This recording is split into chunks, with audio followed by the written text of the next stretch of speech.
Аўторак, 17 снежня, на гадзінніках 21. Распачынаем аб'ектыў. Сапраўдныя беларускія навіны. З вами Вітаўт Ціўчык і сёння ў выданні.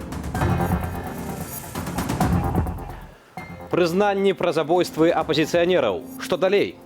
Надо предъявлять обвинение Павлюченко, его командиру, за умышленное убийство организованной группой лиц по политическим мотивам. Супраць гандлю краінай. Мы паводле Конституции обязаны оборонять незалежность. Апозіцыя папярэдзіла ўлады аб блізкіх пратэстах. Вінаватыя ўсе, толькі не ён.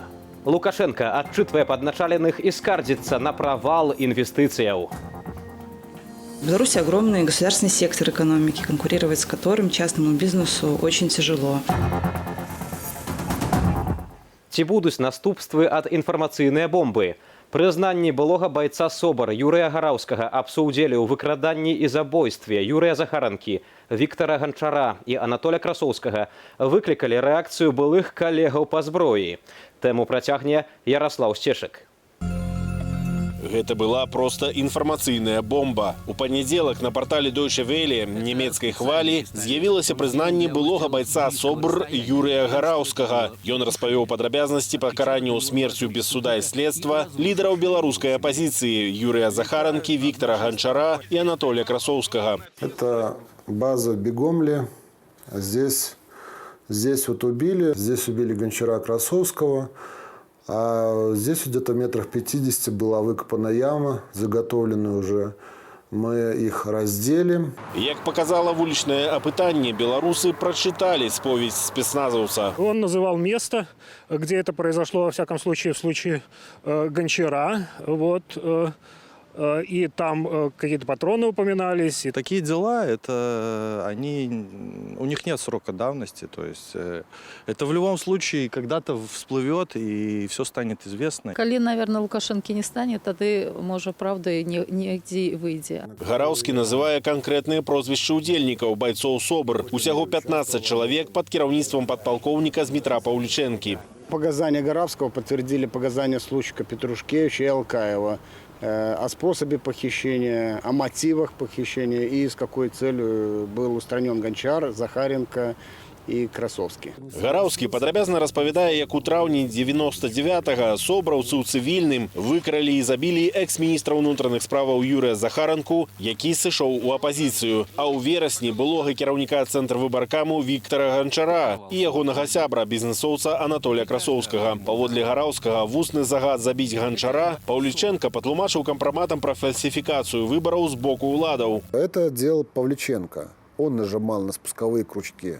Усё гэта без пісьмовых загадаў, але з ведама міністра ўнутраных справаў Юрыя Сівакова і кіраўніка Савету бяспекі Віктара Шэймана. Паводле собраўца Паўліченка страляў двойчы ў сэрца з бясшумнага спецпісталета. Пісталет выдаў Олег Алкаев, на той момант дырэктар СІЗА нумар 1. Алкаев распавёў аб неафіцыйнай выдачы пісталета для пазасудовых пакаранняў смерцю, эміграваўшы ў Нямецчыну. Да сведчанняў былога собраўца ён ставіцца з асцярожнасцю і увагаю. У него две позиции. Если он соврал, то у него обвинение в тяжком преступлении. Это клевета. Если он правду рассказал, он все равно получит срок. Но не в Беларуси. В Беларуси его не выдадут, поскольку там существует риск применения смертного приговора. Гараўскі распавёў, што пасля расстрэлу Юрыя Захаранкі ў лесе яны завезлі цела ў краматорыі на паўночных могілках, дзе Паўліченка яго спаліў, а попел кудысьці панёс. Целы Ганчара і Красоўскага закапалі на вучэбнай базе СОБР пад Бягомлем. Паводле ўдзельніка выкрадання, калі яны распранулі ды хавалі Віктара Ганчара, Гараўскі ўбачыў, што на адной назе няма двух пальцаў. Пасля публікацыі гэта пацвердзілі сябры Гончара. Надо предъявлять обвинение Павлюченко, его командиру, за умышленное убийство организованной группой лиц по политическим мотивам. Напярэдадні Дмітрий Паўлюченка заявіў, што ведаў Гараўскага, дапамагаў яму з працай, але ў СОБР той не служыў. Праз 10 хвілінаў сказаў журналістам, што не памятае свайго былога падначаленага. Вось яны разам на фота. Гэта свята Беларускай асацыяцыі ветэранаў спецназа МУС «Честь». Паўлюченка там галоўны. Это ассоциация ветеранов спецподразделений выдается людям, которые служили во внутренних войсках. Я был заместителем командира первой группы. Вообще так дается еще, кто работал в СОБРе.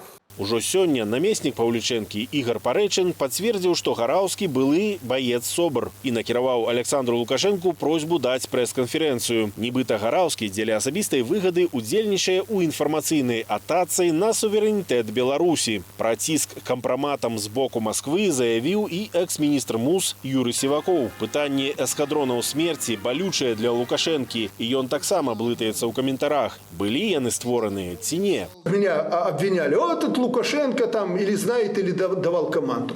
Зачем?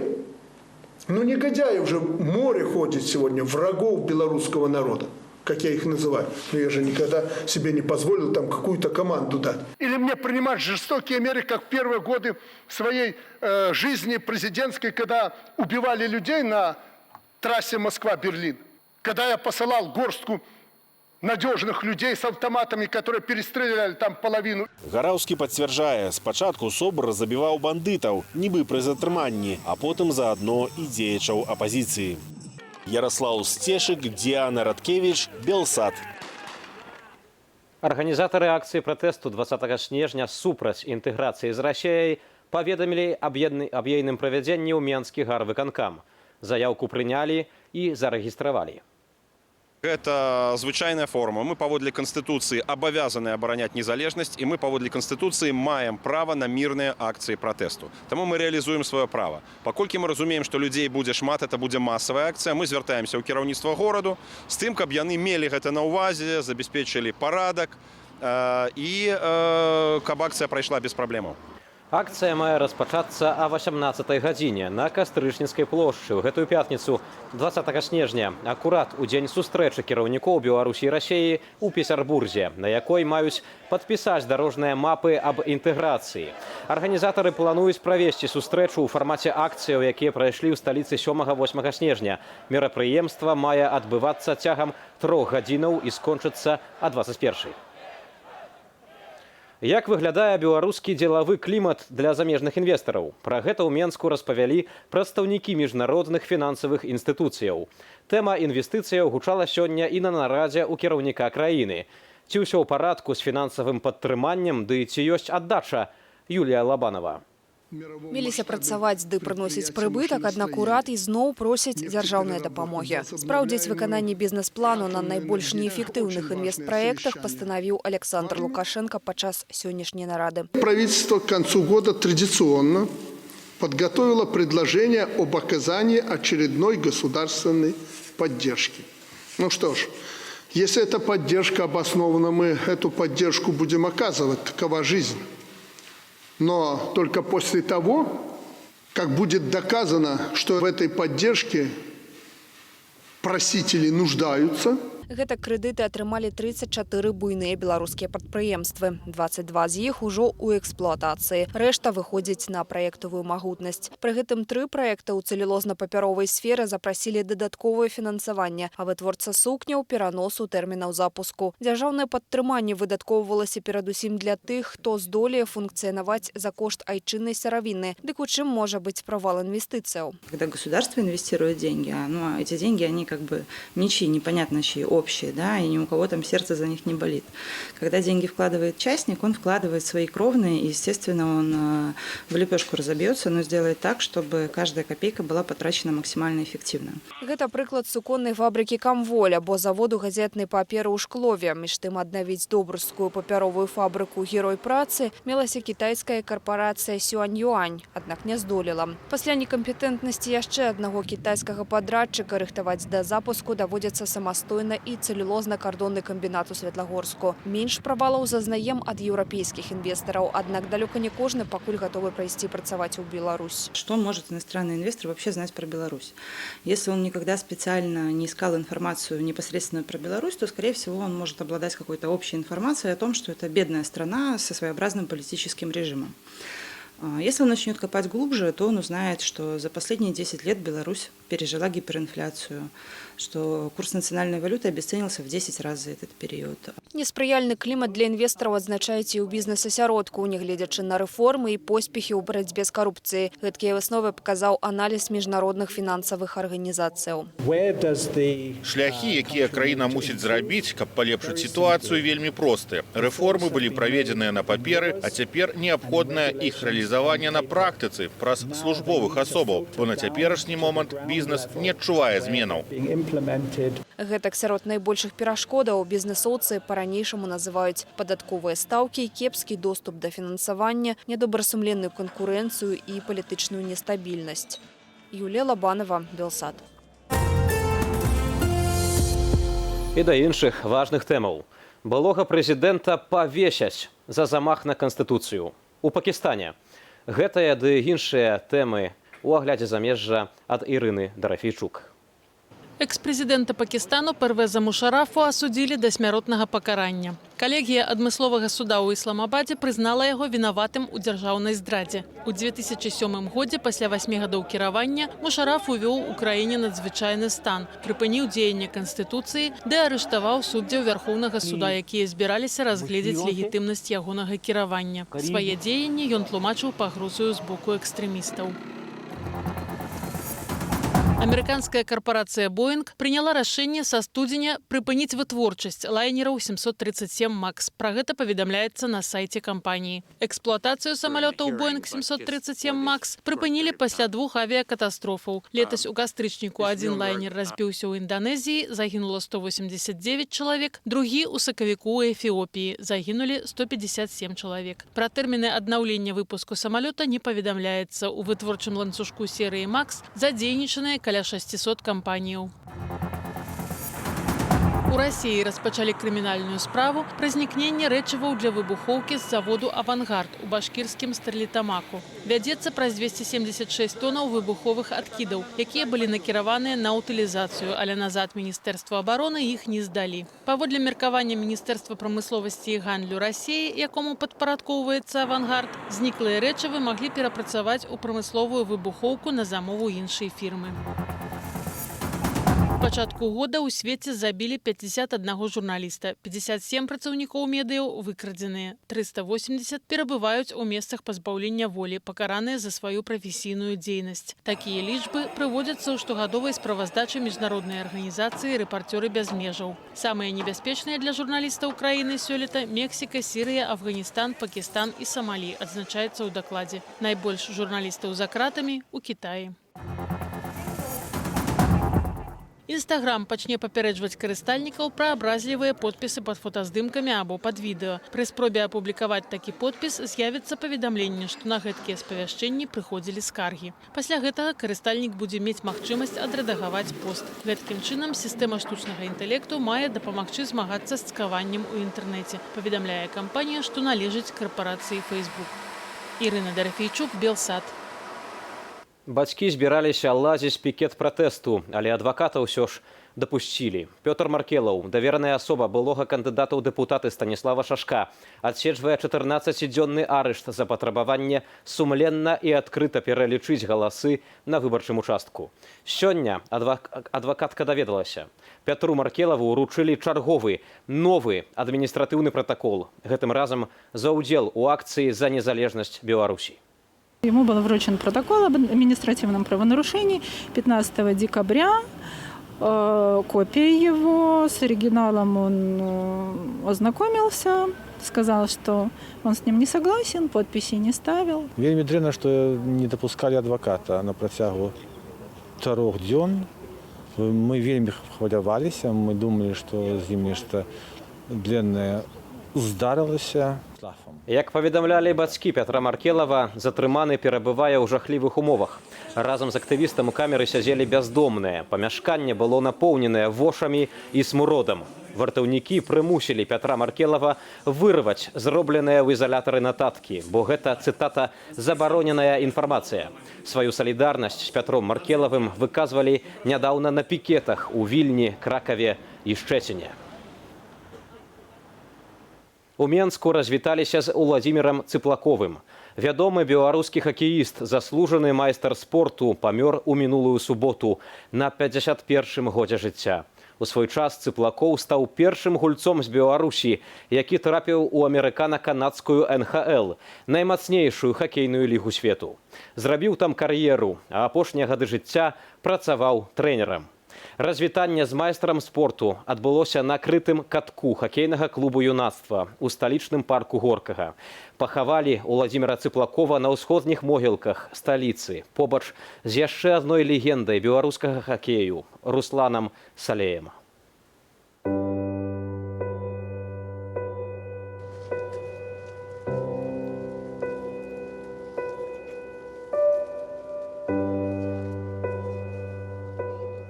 Я его вспоминаю как мужика, настоящего такого, который, в общем-то, карьера его складывалась очень сложно, трудно. Начиная, например, приехав сюда к нам в «Динамо Минск», потом уехав в Америку, начиная с низших лиг. В общем-то, пробивался он тяжело, но след о себе оставил яркий.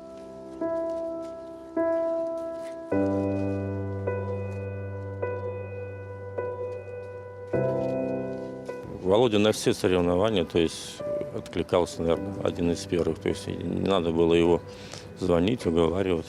Он всегда приезжал, всегда с удовольствием приезжал, играл, был лидером.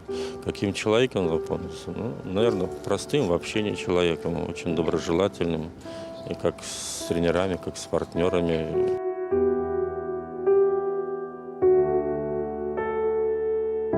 Володя всегда был такой искренний, доброжелательный, жизнерадостный. Тут никто не мог бы подумать. Я просто не представляю, что произошло.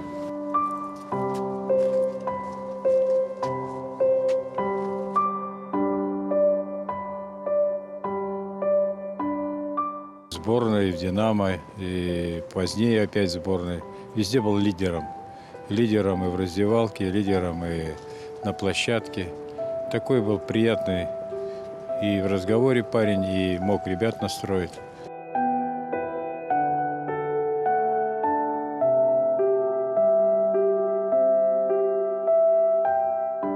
Мы дружили более 30 лет, так что играли вместе. Конечно, обидно очень, что так вышло. Просто соболезную родным, близким, всем друзьям.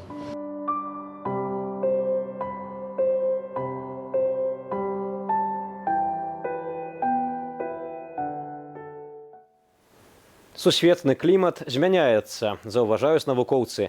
Мы ж адчуваем перамены часцей за ўсё ўзімку, калі замест снегу падае дождж, а цёплыя кажухі ды футры застаюцца вісець у шафе. У чым прычына анамальна цёплага снежня, ведае Анастасія Русецкая. На календары другая палова снежня, а на тэрмометры да +9. Цёплыя бясснежныя зімы ўсё часцей здараюцца ў нашай краіне. Мы спыталіся ў жыхароў Берасці, ці падабаецца ім цёплая зіма, ці сумуюць яны па маразах і снезе, і ў чым, на іхную думку, прычына тэмпературных рэкордаў.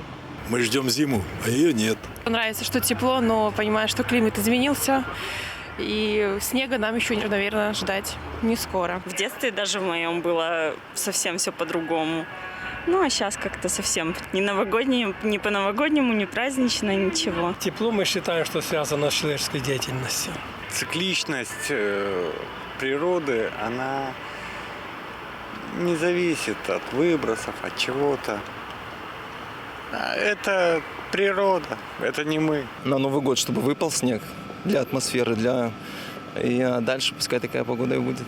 Тэмпературныя рэкорды абнаўляюцца ледзь не штодня. Гэтак учора, 16 снежня, новыя максімальныя паказнікі за ўвесь перыяд назіранняў зафіксавалі на метэастанцыях Гомельскай вобласці. Тэрмометры ў Брагіне і Жытковічах показалі амаль 9 градусаў цяпла. Если мы посмотрим на превышение климатической нормы, то это 12-16 градусов, не 1 и не 2, а такие колоссальные значения. Это ненормально, и мы делаем очевидный вывод, что это последствия изменения климата. Цёплыя зімы, гаворыць Анастасія, небяспечныя і для раслінаў, і для чалавека. Когда теплая бесснежная зима, то они погибают многие вредители, паразиты, и в том числе клещи, которые стали уже очень существенной проблемой для Беларуси. Паводле прагнозаў еўрапейскіх метэаролагаў, анамальна цёплае надвор'е ў Беларусі захаваецца да Новага года. У найбліжэйшыя дні тэмпература паветра на дзесятак градусаў перавысіць кліматычную норму. І толькі ў апошнія дні снежня знізіцца да -5. Снегу ж у навагоднюю ноч не дачакаемся. Хіба што на самай поўначы краіны. Анастасія Русецкая, Белсат. Цяпло цяплом, але сіноптыкі працягнулі папярэджанне пра памаранчавы, то бок аранжавы ўзровень небяспекі на першую палову серады. Усё праз туманы. Бачнасць складае ад 100 до 500 метраў. Больш падрабязна пра надвор'е ў нашым прагнозе. У мяне ж на сёння ўсё. У студыі працаваў Вітаў Ціўчык. Да пабачэння.